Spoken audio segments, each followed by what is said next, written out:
Good evening everyone, कैसे हैं आप सब लोग। मेरा नाम है राहुल और मैं दूंगा आपको CDP का प्रैक्टिस सेट। ठीक है, शाम के बज रहे होंगे 7, तो प्लीज़ इस वीडियो को शेयर कीजिएगा। प्रॉब्लम ये है कि वीडियो लाइव नहीं जाती तो व्यूज़ नहीं आते। लाइव इसलिए नहीं करते क्योंकि टाइम वेस्ट होता है उसमें ना, आप लोगों का भी और मेरा भी। पहले क्वेश्चन से स्टार्ट करेंगे, प्लीज़ शेयर कर दीजिएगा। दृष्टि से हटने के बाद मस्तिष्क से हट जाना किससे रिलेटेड है? ये पता है किसकी बात कर रहा है? पियाजे की बात कर रहा है, जो स्विट्जरलैंड वाले थे ना, 3 बच्चों पर जिन्होंने प्रयोग किए थे। कब किए थे बताओ? 1936 में इनका प्रयोग प्रकाशित हो गया था। ठीक है, तो ये किसकी बात कर रहा है? संवेदी पेशी की कह रहा है। संवेदी पेशी इन्होंने क्या बताया था? जन्म से 2 वर्ष बताया था। और इन्होंने क्या दिया था? नैतिक विकास का भी सिद्धांत दिया था। ठीक है, याद रखना। आंसर क्या हो जाएगा? ए। मोरल जजमेंट ऑफ चाइल्ड ये किताब थी। Child conception of physical world ये किताब थी इनकी, थी ना ये दोनों किताब? याद है? भूल गए? याद है, ठीक है, याद रखना। आंसर 1 हो जाएगा। ठीक है, वस्तु स्थायित्व कह रहे हैं, इसका मतलब पता है क्या है? वस्तु स्थायित्व वाली जो पढ़ा होगा आपने, वस्तु स्थायित्व इस नाम से पढ़ा होगा ये क्वेश्चन। नेक्स्ट, अब देखो 3 पर्वत सिद्धांत, बहुत बार मैंने बोला आपको कि याद कर लेना। ये जीन पियाजे द्वारा दिया गया, किस एज में दिया गया? इसे कहते हैं क्या? स्वकेंद्रण। स्वकेंद्रण समझ रहे हो? ईगोसेंट्रिक। सेकंड स्टेज में होता है ना बच्चा, वहाँ पे ना बच्चा दूसरे के समझ नहीं पाता है परसेप्शन को, उसे कहते हैं स्वकेंद्रित। ए और बी की त्रुटि खोज ये पहली स्टेज में आती है पियाजे की। ठीक है, याद रखना। पहली स्टेज की कितनी सब स्टेज हैं? 6, ये भी याद रख लेना। ठीक है, नेक्स्ट है जीन पियाजे के अनुसार निम्न में से किस अवस्था में बच्चा अमूर्त चिंतन कब करेगा? औपचारिक में। कब से कब? 11 से 15। ठीक है, याद रखना। मूर्त में क्या आएगा? संरक्षण का आ जाता है, संरक्षण इसमें करने लग जाता है। ठीक है, संक्रिया इसमें स्टार्ट हो जाती हैं, याद रखना। ठीक, नेक्स्ट, जीन पियाजे के संज्ञानात्मक सिद्धांत के अनुसार संरक्षण के नियम की समझ कब विकसित होती है? बताओ। ये भी मैंने बताया ना, मूर्त में। कब होती है? मूर्त में। मूर्त कहाँ से होती है? 7 से 11, याद रखना। नेक्स्ट, पियाजे मुख्य रूप से किसके अध्ययन के लिए जाने जाते हैं? पियाजे कौन है बताओ? संज्ञानात्मक मनोविज्ञान के जनक है ना, और जेनेटिक एपिस्टोमोलॉजी कहे जाते हैं, और विकासात्मक मनोविज्ञान के जनक हैं, विकासात्मक मनोविज्ञान के जनक हैं। ठीक है, याद रखना। और फर्स्ट वेव ऑफ कंस्ट्रक्टिविस्ट है, फर्स्ट वेव ऑफ निर्मितवाद, पहली लहर निर्मितवाद की कहते हैं इन्हें। ठीक है, ये भी याद रख लेना। नेक्स्ट, 3 साल का बच्चा कहता है कि सूर्य क्रोधित है, तो क्या कह रहा है वो? एनिमिज्म है। क्या है? एनिमिज्म। एनिमिज्म पता है क्या है? जीववाद। जीववाद पता है क्या है? कि बच्चा अभी गिर गया धरती पे तो पीटने लग जाएगा धरती को, उसे लगेगा धरती ने उसकी लगा दी। और जैसे कि अपनी गुड़िया को खाना खिलाने लग जाता है, सूर्य क्रोधित है, ये सब चीज़ें आती हैं एनिमिज्म। ठीक है, याद रखना। ठीक, और ये सब किस में आएगा बताओ? पहली स्टेज में आएगा ना, फर्स्ट स्टेज में आएगा। ठीक है, नेक्स्ट, अच्छा फर्स्ट स्टेज में आएगा या सेकंड में आएगा, ये कंफर्म करना आप लोग। ठीक है, आप में से बताना ये पहली में आएगा या दूसरी में आएगा कि सूर्य क्रोधित है, ये सब कुछ। नेक्स्ट, जीन पियाजे के संज्ञानात्मक विकास में कितनी अवस्थाएं हैं? क्वेश्चन नंबर 13, एटलीस्ट इसका जवाब तो आप दे देना। और ये और देना, जो पहली अवस्था है इसकी, उसके अंदर कितनी सब स्टेज हैं, उसके अंदर कितनी सब अवस्थाएं, मतलब और उसके अंदर कितनी अवस्थाएं हैं। ठीक है, नेक्स्ट, देखो नायब एक लड़का है, उसके पिता के बाल सफ़ेद हो गए और वह सोचती है, नायब मतलब लड़की है, कि सभी के पिता के बाल लंबे और सफ़ेद हैं। इसका मतलब क्या है? वो किस अवस्था में? पूर्व संक्रियात्मक अवस्था में। क्या है वो? ईगोसेंट्रिक है, वो दूसरों का परसेप्शन नहीं समझ पाएगी। ठीक है, याद रखना। नेक्स्ट, स्टेनले हॉल ने किस पुस्तक में किशोरावस्थाओं के बारे में खाका तैयार किया? स्टेनले हॉल की कौन सी किताब है? एडोलसेंस। अच्छा, डेवलपमेंट साइकोलॉजी ये भी है स्टेनले हॉल की, मगर किशोरावस्थाओं का विस्तृत खाका जो एडोलसेंस किताब में इन्होंने दिया है। ठीक है, याद रखना। नेक्स्ट, किशोरावस्था बड़े दबाव, तनाव और तूफान की अवस्था, ये किसने कहा है बताओ? ये कहा है स्टेनले हॉल ने। ठीक है, मैकडूगल की किताब है आउटलाइन ऑफ साइकोलॉजी। ठीक है, और व्यवहार शब्द सबसे पहले किसने दिया? मैकडूगल ने। ठीक है, याद रखना। नेक्स्ट, किशोर स्वयं के लिए एक समस्याएं, स्वयं के लिए समस्याएं। ठीक है, तो ये किसने कहा है बताओ? कोलसेनिक ने नहीं, किलपैट्रिक ने नहीं, हरलॉक ने कहा है। देखो याद ऐसे करो, हर किसी को समस्या को लॉक करके रखना चाहिए, समस्या को बाहर मत आने दो, लॉक करके रख लो। ठीक है, ऐसे याद रख लो। नेक्स्ट, एक सेकंड, सॉरी ये थोड़ा गड़बड़ हो गया। ठीक है, तो हाँ क्वेश्चन थे हम कहाँ पे थे? हाँ यहाँ तक हो गया था ना। नेक्स्ट, किशोरावस्था में मृत्यु का प्रमुख कारण क्या है? किशोरावस्था में मृत्यु का दूसरा प्रमुख कारण क्या है? देखो किशोरावस्था ना WHO के अकॉर्डिंग 10 से 19 वर्ष तक है, ये याद रखना। WHO के अकॉर्डिंग बताया 10 से 19 वर्ष, ठीक है। और 44% मांसपेशी हो जाती है इसमें, ये भी बताया मैंने आपको। शुरुआत में 24% होती हैं, कब? शैशवावस्था में, ये भी बताया मैंने आपको। तो देखो पहला प्रमुख कारण है ये है दुर्घटना, और दूसरा प्रमुख कारण है आत्महत्या करना। तनाव तूफान का काल इसीलिए तो कहा है इसे, ठीक है, याद रखना। नेक्स्ट, उचित यौन शिक्षा। यौन शिक्षा कब देनी चाहिए? हमारे यौन अंग कब विकसित होते हैं? लड़कियों के एग कब रिलीज होने लगते हैं? और लड़कों में स्पर्म कब बनता है? ये सब किशोरावस्था में बनता है, ठीक है। आंसर हो जाएगा बी। नेक्स्ट, इस विकास की दशा को पहचान की दशा कहते हैं। तो देखो आइडेंटिटी वर्सेस रोल कन्फ्यूजन, ये कब आता है? एरिक्सन ने दिया है ना, कौन सी किताब है? चाइल्डहुड एंड सोसाइटी, इसमें दिया है। कौन सा है? किशोरावस्था। कब से 12 से 18, ये दिया है ना स्टेज, तो वो इसी में है, ठीक है। लाइफ क्राइसिस टर्म और दिया इन्होंने, लाइफ क्राइसिस, याद रखना। और पूरी न्यू फ्राइड में भी कहते हैं नव फ्राइडवादी, क्यों? क्योंकि फ्राइड के शिष्य थे ये युंग दोनों। नेक्स्ट, किशोरावस्था में मानसिक विकास इस आयु तक रहता है, कब तक रहता है? 18 साल तक रहता है ना। नेक्स्ट, इसमें से कौन सा शारीरिक विकास को प्रभावित नहीं करता, बताओ? तो देखो कौन सा नहीं करता, शारीरिक विकास को प्रभावित नहीं करता। तो प्रसव तो करता है, जन्म के उपरांत पोषण करता है, ये कमी करता है। देखो सकारात्मक और नकारात्मक पुनर्वलन, पुनर्वलन से आपका अभी मैंने आपको 2 टॉफी दे दी, उससे आपका शरीर थोड़ी ना बढ़ जाएगा, आपका शारीरिक विकास थोड़ी ना हो जाएगा। तो मतलब पुनर्वलन से शारीरिक विकास नहीं असर पड़ता। ये हो सकता है संज्ञानात्मक विकास पर असर पड़ जाए, मगर शारीरिक पर नहीं पड़ेगा। और पुनर्वलन की बात कौन करता है? स्किनर। अनुकरण की बात कौन करता है? स्किनर, याद रखना। स्किनर की किताब कौन सी है? बिहेवियर ऑफ ऑर्गेनिज्म, ठीक है। और कौन सी है बताओ? बिहेवियर ऑफ ऑर्गेनिज्म के अलावा और भी है ना एक, डिग्निटी वाली, थोड़ी दिमाग से उतरी, बाद में बताएंगे। नेक्स्ट, प्लीज़ शेयर करना वीडियो। जन्म के समय बालक के सिर और शरीर का लंबाई कितना होता है? 1/4। और ये क्या होता है? किशोरावस्था में होता है 1/8, ठीक है। हमारा जो दिमाग होता है ना, वो कितना होता है? 1400 ग्राम का होता है, ठीक है। और शुरुआत में कितना होता है? 140 ग्राम मान लो, ठीक। नेक्स्ट, अच्छा ये बताओ बच्चा बोलना कब चालू कर देता है? 24 महीने में, याद रखना। 20 दांत 2 बार आते हैं, मत या कह सकते हो दूध के दांत होते हैं 20, ठीक है। और इसका सूत्र पूछा जाता है, दूध के दांत का सूत्र 2102, याद रखना। अभी 2102 क्या है? इंसीजर, कैनाइन, प्रीमोलर, मोलर, याद रख लेना, ये रख सको तो, मगर इतना तो याद रख ही लेना कि 20 होते हैं, ये पूछा जाता है बहुत बार। नेक्स्ट, देखो नवजात शिशु का आकार और भार कितना होता है? सब पूछे गए हैं क्वेश्चन, 19.5 और 7.5, ये इतना तो इंच होता है, इतना पौंड होता है। और देखो लड़की लड़के से कितनी छोटी होती है? शुरुआत में आधा इंच छोटी होती है, ठीक है, याद रखना। नेक्स्ट, 18 वर्ष की आयु में पल्स बीट कितनी होती है? 70। और शैशवावस्था में कितनी होती है बताओ? इसकी डबल कर दो, 140, ठीक है, याद रखना। नेक्स्ट, बालक का विकास सबसे तेज कब होता है? जन्म से 2 वर्ष, कब? शैशवावस्था में सबसे तेज ही होता है, ठीक है। अच्छा, स्थिर कब हो जाता है बालक का विकास? ये बाल्यावस्था में। अच्छा ये बताओ, जो बच्चे में यौन रिलेटेड कहते हैं ना, सुप्तावस्था में कब पहुंच जाता है यौन से रिलेटेड चीज़ें? ये भी बाल्यावस्था आएगा इसका आंसर, ठीक है, याद रखना। नेक्स्ट है वॉटसन और रेनर। रेनर पता है कौन है? वॉटसन की पत्नी का नाम है। इनका एक बेटा था छोटा सा, किस पे प्रयोग किए थे इन्होंने? अल्बर्ट पे, ठीक है, याद रखना।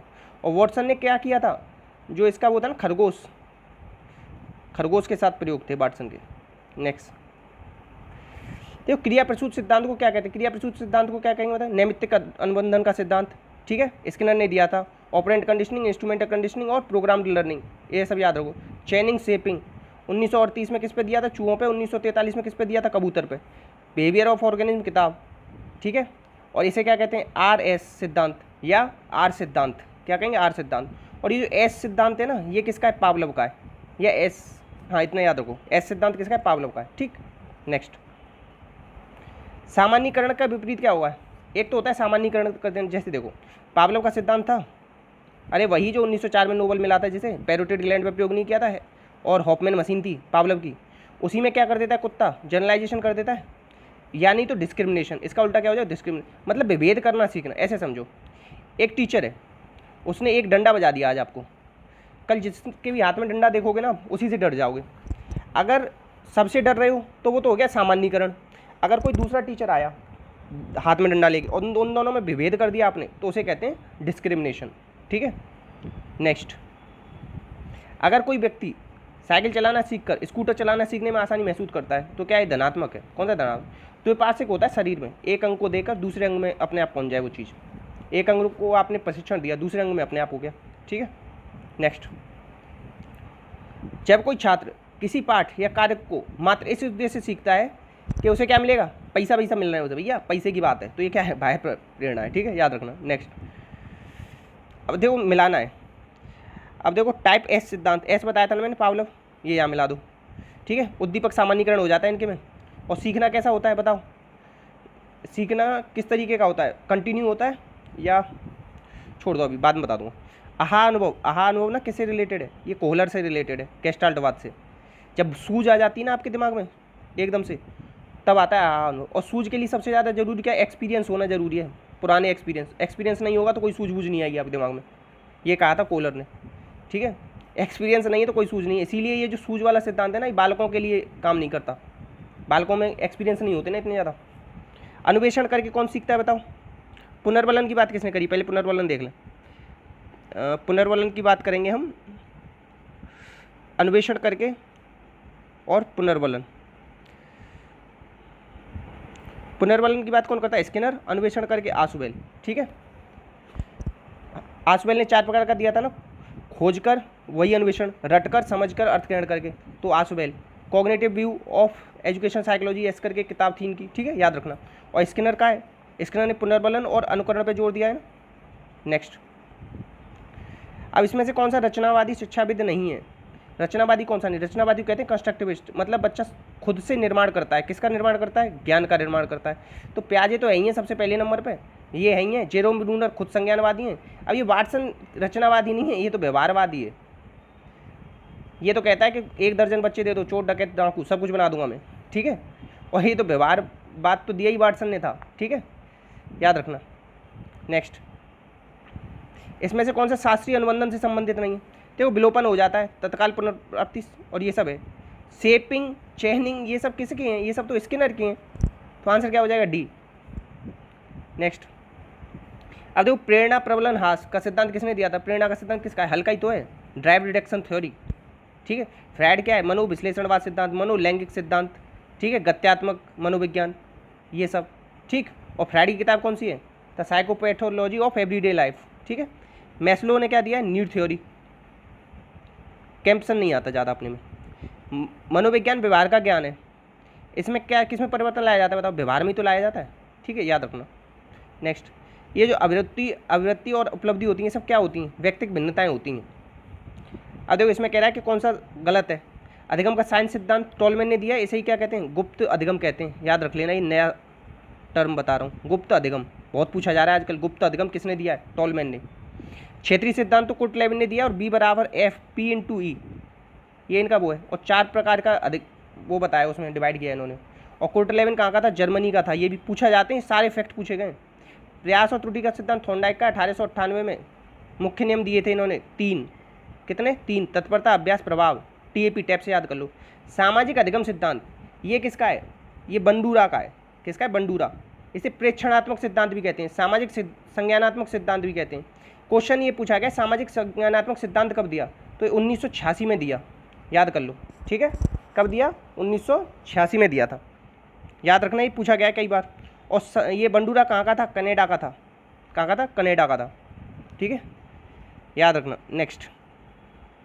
नेक्स्ट है, बालक के शरीर विकास किससे प्रभावित होता है? वंशानुक्रम, वातावरण, हेरिडिटी और इनटू एनवायरनमेंट का गुणनफल है ना हम लोग। किसने कहा है? वुडवर्थ ने कहा है। ठीक है, इनटू टाइम कर देंगे तो फिर वो बात किसने कही है? रॉस ने कही है। नेक्स्ट, थॉर्नडाइक ने नियम दिए, उसमें प्राथमिक नियम कौन सा है? अभ्यास का नियम है। इसे ही क्या कहते हैं? उपयोग या अनुपयोग का नियम कहते हैं, याद रख लेना। ठीक है, ये तीनों क्या है? गॉड नियम है। और गॉड नियम कितने हैं थॉर्नडाइक के? बताओ, ये आप बताओगे कि गॉड नियम कितने दिए थॉर्नडाइक ने? 3, 4, 5 या 6? आज का आपका होमवर्क है। ठीक है, और वो ऊपर प्याजे वाला भी बताना है। समायोजन के बारे में कौन सा गलत है? तो देखो 3 पॉजिटिव 1 नेगेटिव, तुरंत निकाल दो। देखो यहाँ नहीं दिख रहा है और बाकी किसी में नहीं दिख रहा है, तो यही है, जबकि ये निरंतर चलने वाली प्रक्रिया है।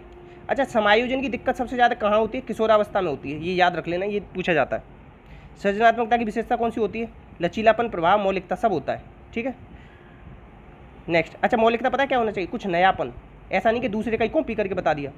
अच्छा, सुबह हिंदी की वीडियो आती है, वो देख लिया करो प्लीज़, आप लोगों को फ़ायदा होगा। आजकल तो मैं क्वेश्चन बहुत ज़्यादा बढ़ा दिए मैंने ये सब, ठीक है। तो आंसर क्या हो जाएगा इसमें? सभी हो जाएगा। नेक्स्ट, अच्छा सृजनात्मकता की बात किसने करी है? ये क्वेश्चन बहुत आता है, टॉरेंस ने करी है। किसने करी है? टॉरेंस, याद रख लेना। नेक्स्ट,